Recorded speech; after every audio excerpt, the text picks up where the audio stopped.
Buenos días a todos, primero que nada saludarlos. Nosotras somos parte del Sexto F, un salón del Colegio de Bachilleres de Chiapas, y venimos a presentarles esta vez nuestro tema. El día de hoy hablará acerca de las características del tercer mundo, o sea de nosotros que integramos América Latina. Primero que nada, antes de iniciar, vamos a presentar a las que participamos en este podcast, que sería primeramente Carol Leilet. Muy buenos días. Estrella Ramos. Muy buenos días, un placer estar aquí. Nos acompaña Irene Yamilet. Muy buenos días. También la queridísima Concepción. Buen día a todos. Yo soy Estrella Lizeth Ochoa Pérez. Yo soy Vanessa Sánchez Co. Ahora bien, antes de adentrarnos al tema de las características del tercer mundo, primero tenemos que ver los conceptos, ¿no? Vamos a ir por partes. Vamos a remontarnos.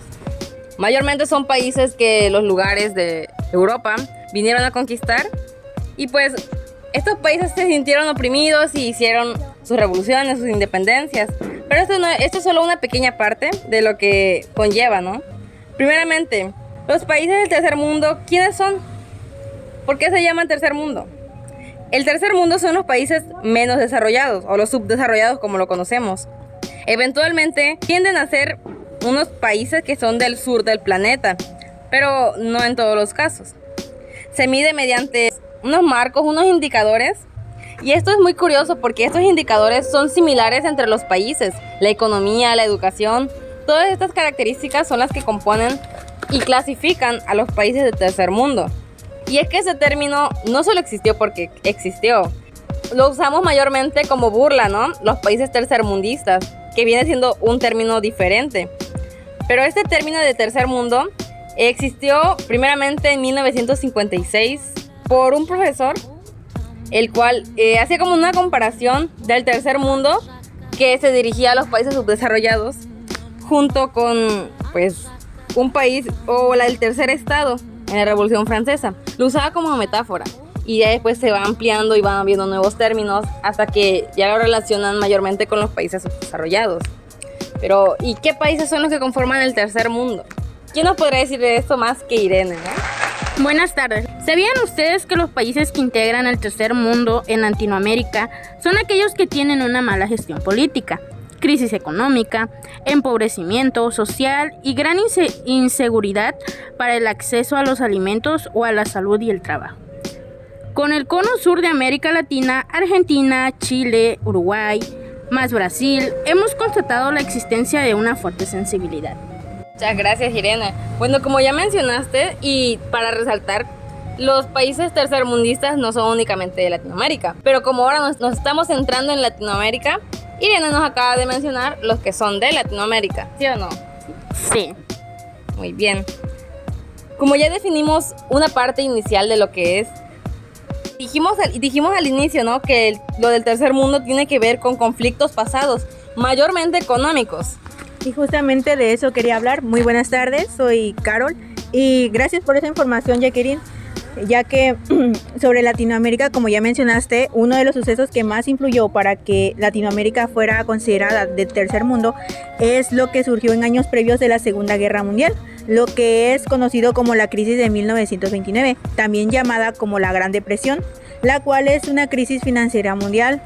Esta crisis tuvo unos efectos devastadores tanto en países como de Latinoamérica como en todo el mundo, ya que la inseguridad y la miseria se transmitieron a través de esta como una epidemia, ¿puedes creer? ¿A poco? ¡Wow! Sí, ya que hizo que la renta nacional, los ingresos fiscales, los beneficios empresariales y los precios se vinieran abajo, o sea que definitivamente cayeron. Por ende, el comercio internacional descendió entre el 50% y el 66%, casi la mitad, por lo que el desempleo alcanzó el 33%, ya que se vio afectada muchas áreas como lo que es la industria pesada y la construcción. Oye, pero que no esto del crack y lo de 1929 es mayormente cosa de lo que son países del norte, Europa. ¿Por qué nos veríamos afectados, aparte de lo que tú ya has dicho? Bueno, ya que como estamos hablando ya de Latinoamérica, en América Latina se condujo a una salida de capitales y una caída de los precios de las exportaciones, ya que recordemos que casi toda América Latina es considerada como la mayor en exportar lo que es materia prima. Entonces, supongamos que entre comillas no nos afectó tanto, pero sí nos vimos afectados debido a que la caída de los precios en las cosechas, más que nada en como es la agricultura y zonas rurales. Sin embargo, pues hablemos un poquito más mejor sobre algo positivo, sobre su recuperación, ya que como ya mencioné, la recuperación esta fue relativamente rápida, aproximadamente 7 años. Detrás de esta recuperación estuvo una gran medida del proactivismo de las políticas públicas que se mostraron en muchos gobiernos de la región, ya que estas implementaron o facilitaron la importación de bienes esenciales.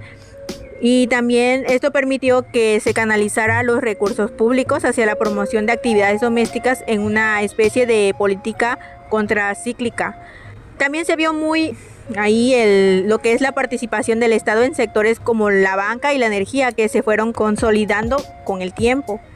De hecho, a pesar de que amplios sectores de la sociedad habían solicitado mayor presencia estatal, el apoyo público también fue muy importante.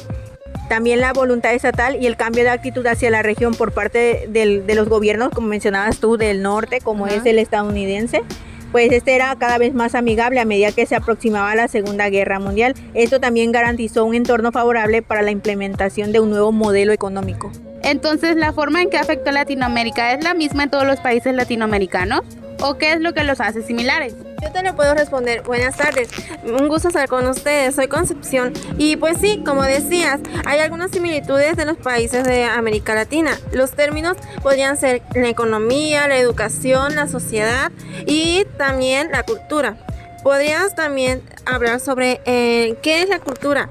Las culturales regiones que tienen, sin duda, una influencia de las tradiciones indígenas y la herencia colonial española. Es evidente que la música, danza, gastronomía y las festividades son lo que comparten entre ellas. Entonces, eso es una similitud de cultura. En la sociedad, comúnmente, se da la importancia de la familia, las relaciones y la social. También, como notable, es la religión. Los lazos familiares son fuertes y desempeñan un papel fundamental. En este está también las religiones que basan en una familia y son la educación, porque los países tercermundistas no tienen una buena educación, es decir, que no tienen algo equitativo. La calidad es un desafío común en muchos países de América. ¿Por qué? Especialmente en las áreas rurales y las personas de bajos recursos no cuentan con estos accesos a la educación gratuita. En resumen, parece que hay similitudes en términos de dependencia económica, porque los países tienen que dar y brindar sus recursos naturales a otros que en algún momento no son bien pagados y generan que su economía baje. Los indígenas tienen herencia colonial y la importancia de la familia son desafíos importantes para la educación de calidad. Todas esas partes tienen que ver más con lo económico, igual la pérdida de las tradiciones, lo que es la educación. Siempre viene atendiendo lo que es la economía y la manera en cómo son subdesarrollados y que todos se agrupan especialmente. Y es curioso, ¿no? De que tienen la mayoría de las similitudes los países tercermundistas en lo que es la cultura, como habías comentado.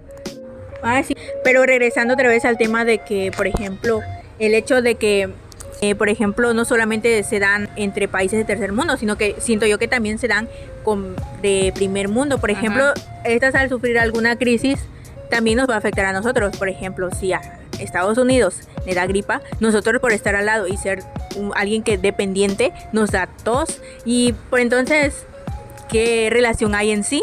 Porque ya es más como la unión, ¿no? Que todo se va enlazando.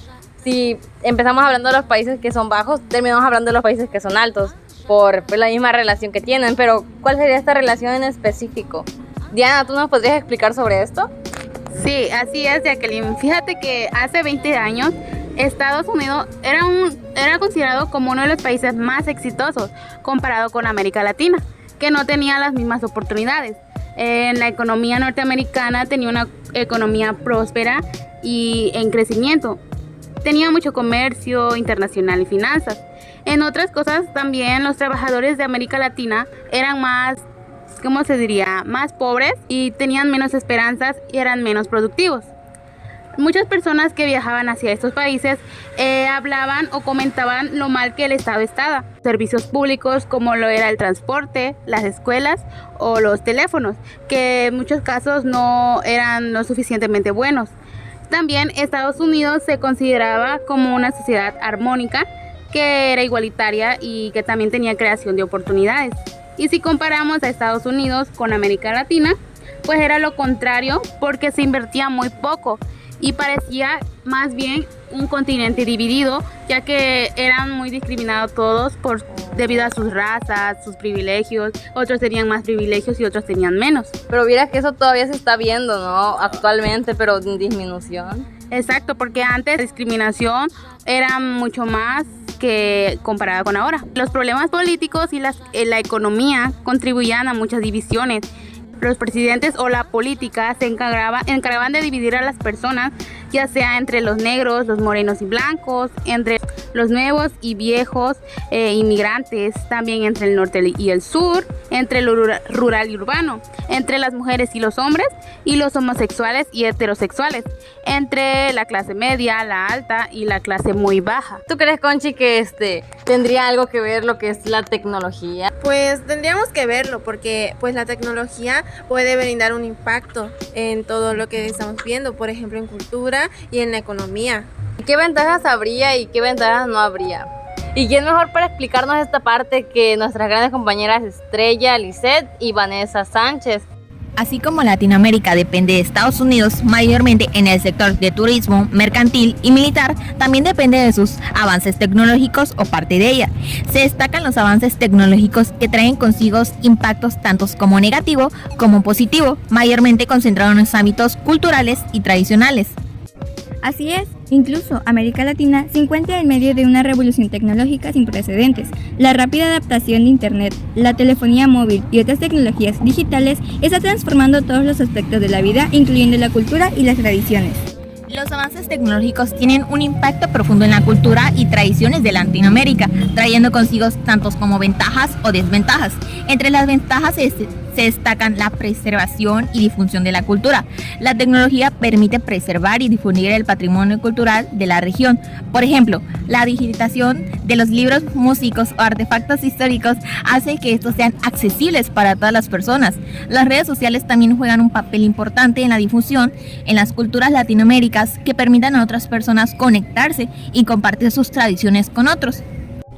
Así es, pero sin embargo, también existen desventajas, y una de ellas es la pérdida de tradiciones. La rápida adaptación de tecnologías nuevas puede llevar a la pérdida de tradiciones culturales, como por ejemplo, el uso generalizado de la televisión puede hacer que las personas dejen de participar en actividades culturales tradicionales, como por ejemplo, la narración de cuentos y la música folclórica. Pero también existen nuevas formas de expresión de la cultura. La tecnología ha dado lugar a nuevas formas de expresiones cultural, como la música electrónica, el cine digital, el arte digital. Estas nuevas formas de expresión permiten que los artistas latinoamericanos tengan una expresión para explorar nuevas ideas y llegar a nuevas audiencias. Es cierto que pueden existir otras formas de expresión de arte, pero no debemos olvidar que también existe la homogeneización cultural. La globalización y la difusión de la cultura popular a través de Internet pueden conducir a una homogeneización cultural, lo que significa que las culturas locales se vuelven menos distintivas. El fortalecimiento de las ideas locales. La tecnología puede ayudar a fortalecer las identidades locales al proporcionar a las personas una plataforma para compartir sus historias y tradiciones. Por ejemplo, los sitios web y las redes sociales pueden ser útiles por las comunidades indígenas para compartir su lengua, música y arte con el mundo. Es cierto, pero también existe la apropiación cultural, la tecnología que puede facilitar la apropiación cultural, que es cuando las personas de una cultura dominante toman elementos de una cultura minoritaria y lo usan para su propio beneficio, sin el debido respeto o reconocimiento a esta cultura. En conclusión, los avances tecnológicos tienen un impacto significativo en la cultura y tradiciones de Latinoamérica. Si bien existen tanto ventajas como desventajas, es importante utilizar la tecnología de manera responsable para preservar y promover la rica diversidad cultural de la región.